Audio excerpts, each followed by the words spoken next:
Assalamualaikum warahmatullahi wabarakatuh. Alhamdulillahillazi arsala rasulahu bil huda wa dinil haq liyuzhirahu 'ala ad-din kullih wa kafa billahi shahida. Wa usalli wa usallimu ala rasulihil karim wa ala alihi wa sahbihi ajma'in. Saudara Sri Zamri, Kak Ade, Menteri Luar, Tuku Zafrul, Miti, dan Tuku Zafrul, ya. Menteri Pelaburan, Perdagangan Industri. Dia kena baru sampai je, saya tak minta dia berucap. Selalu saya minta Menteri berucap. Khairul Firdaus, Timbalan Menteri Pelancongan, beri. Baru bangun dia orang tak nampak. Duta Besar untuk Puan Zaidi berucap sebentar tadi. Ada 4 ahli parlimen yang bersama saya. Tok Syam tampil. Tengok saya jaga, saya sebut UMNO dulu tak? Nak jaga.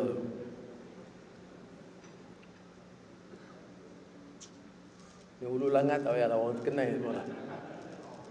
Sani, Rara Bentung, dan Said Ibrahim Ledang. Pegawai untuk Norman dan semua kawan-kawan, terima kasih kerana bantu menyelenggarakan majlis yang agak santai, bertemu dengan keluarga Malaysia di sekitar Riyadh. Terima kasih khususnya kepada Datuk Wan Zaidi dan seluruh keluarga kedutaan yang bekerja khusus untuk memastikan perjalanan sidang dan juga lawatan baik. Seperti mana disebut Saudara Zamri, sidang ini GCC ASEAN pertama kali. Sidang kedua diputuskan tadi akan diadakan di Kuala Lumpur pada tahun 2025, insya-Allah. Dan Putera Menteri Muhammad bin Salman telah bersetuju menjadi host yang pertama dan menyelenggarakan dengan baik. Dan saya berkesempatan juga adakan pertemuan ringkas beberapa isu kerjasama Malaysia dengan negara lain dan juga perbincangan mengenai perkembangan mutakhir penindasan ke atas rakyat Gaza. Saya jumpa Muhammad bin Zayed, Emirat, Amir Khatar tadi, dan juga Raja Bahrain. Selain daripada Putera Muhammad bin Salman. Dan tentunya kita tak boleh elak daripada bincang isu yang sangat hangat dan mengunsingkan kita dengan keganasan berterusan Israel ke atas rakyat Palestin, khususnya di Gaza. Dan sebab itu juga lah saya diundang selepas hari ini, esok dianggap kunjungan rasmi ke Arab Saudi dan adakan pertemuan dengan Putera Muhammad bin Salman. Lepas itu saya akan berlepas ke Istanbul untuk adakan perbincangan dengan Presiden Tayyip Erdogan. Kebanyakan khusus masalah Palestin dan Gaza. Dari situ saya akan terus ke Kahira untuk ada pertemuan dengan General Sisi kerana peranan Mesir sangat kritikal untuk laluan Rafah menghantar barang keperluan kemanusiaan, makanan, minuman dan juga perubatan. Isu saudara, umat Islam ini memang dicabar, diuji, dan ia menuntut kebijaksanaan dan kesabaran kita dan ketegasan kita.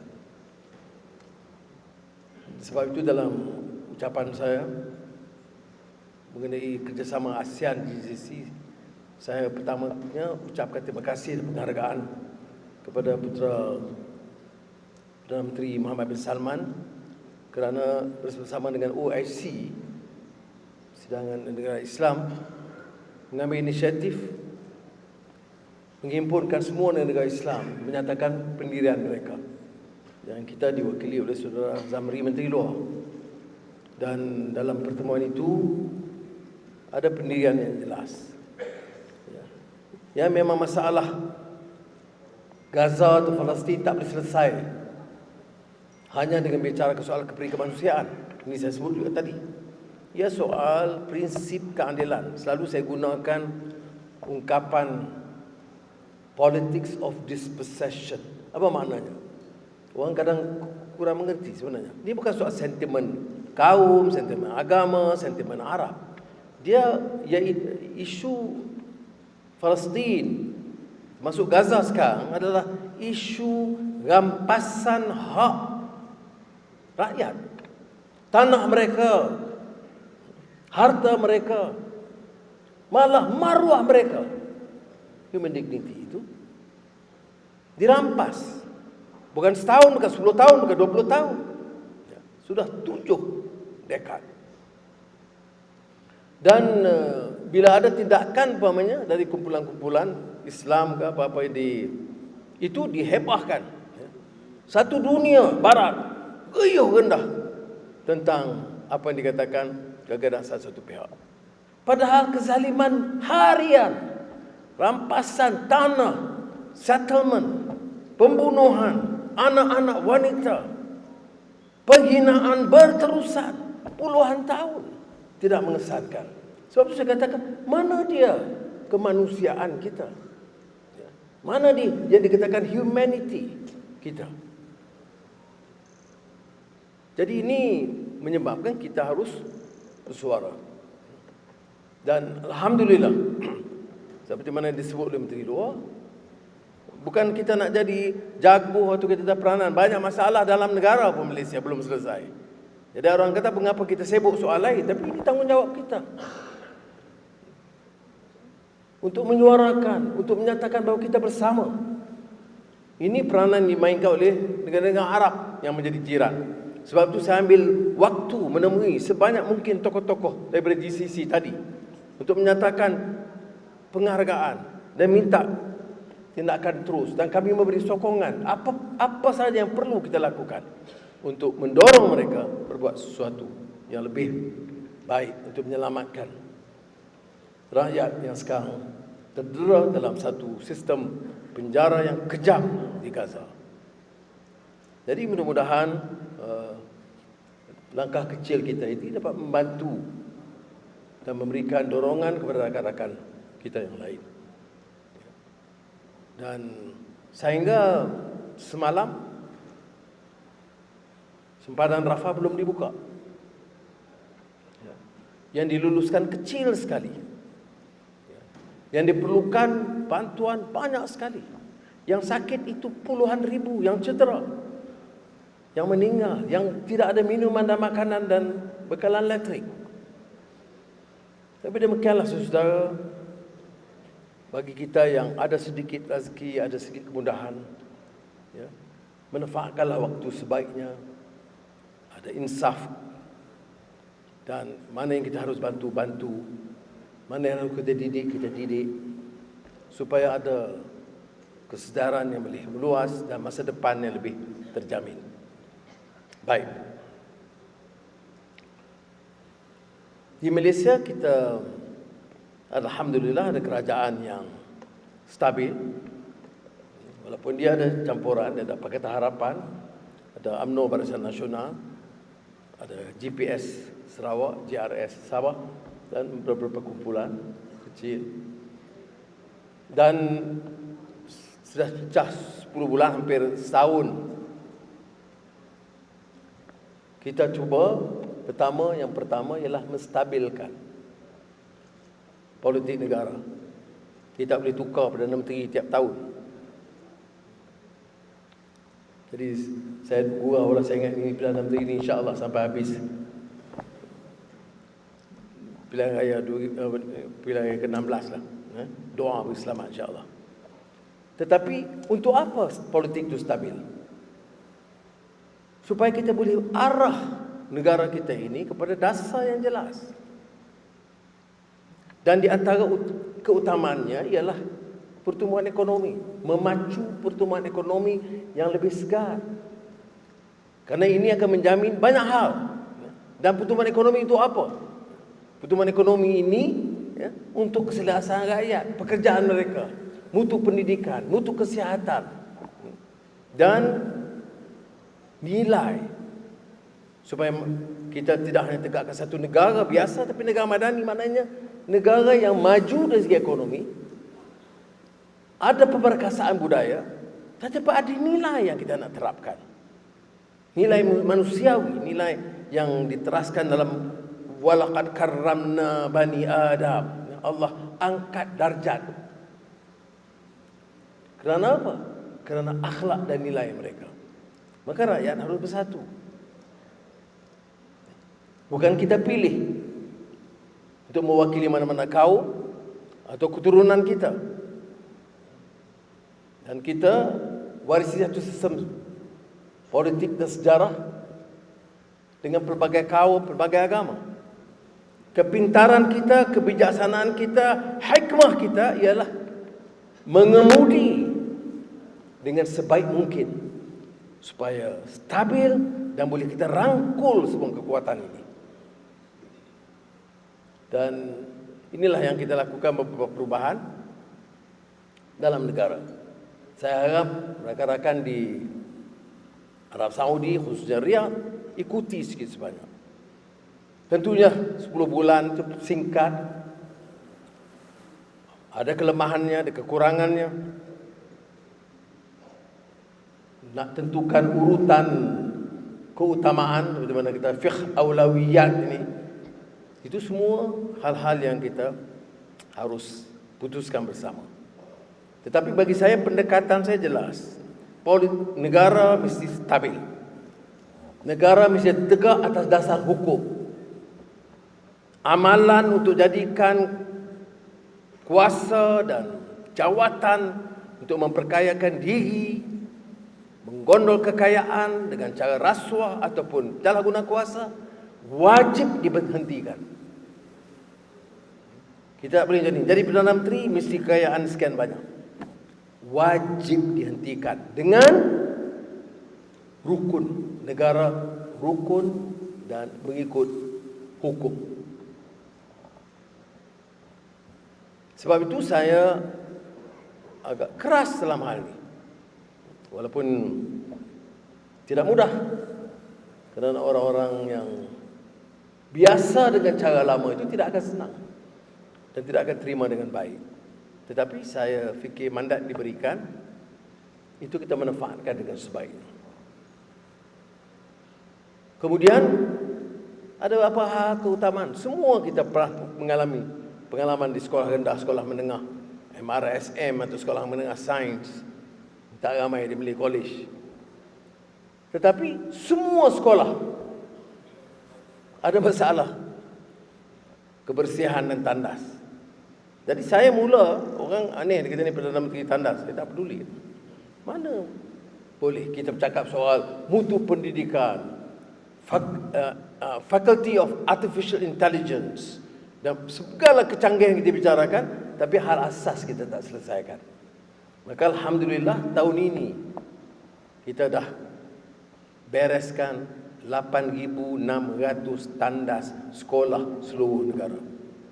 Bisa rekod. Belanjanya tinggi. Klinik desa.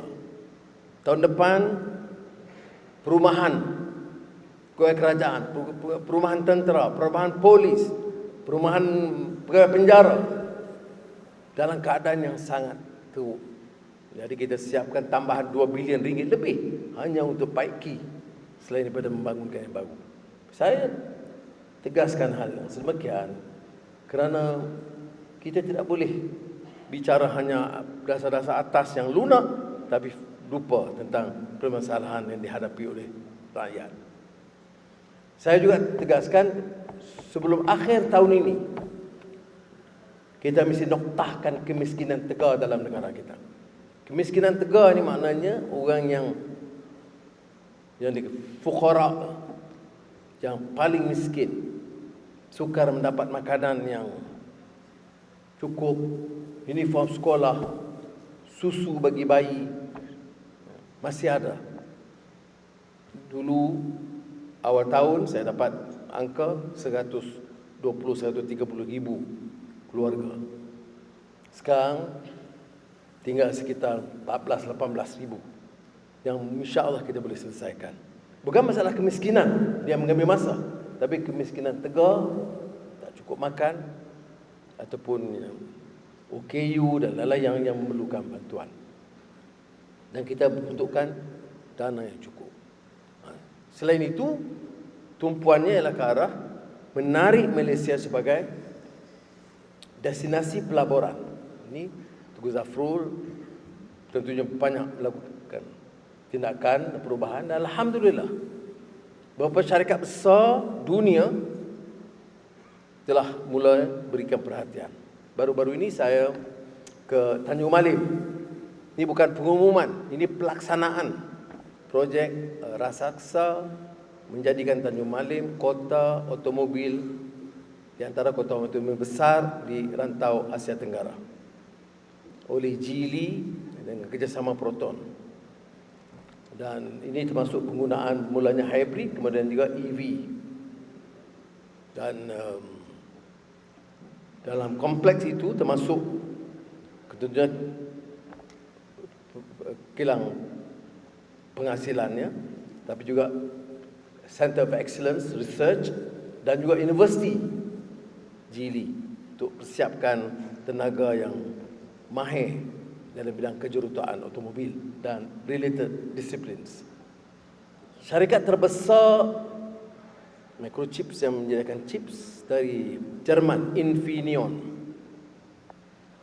berpangkalan di Jerman, baru-baru ini memutuskan untuk menambah pelaburan 5 bilion euro dan telah memutuskan dalam lembaga untuk melaksanakan.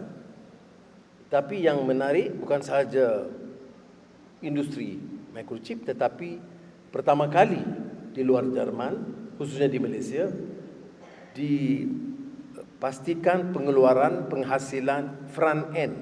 Selalunya kita kalau tengok industri kita ni back end ya, jadi maknanya persiapan-persiapan awal yang sebenarnya tidak canggih. Ini pelaburan besar 5 bilion euro untuk front end. Ini sebagai contoh, banyak lain-lain yang kita catat. Alhamdulillah, bila sebab itu saya kata, kalau politiknya stabil, pelaburan datang. Dan dalam kunjungan kita ke beberapa negara lain, China dan baru-baru ini ke Abu Dhabi,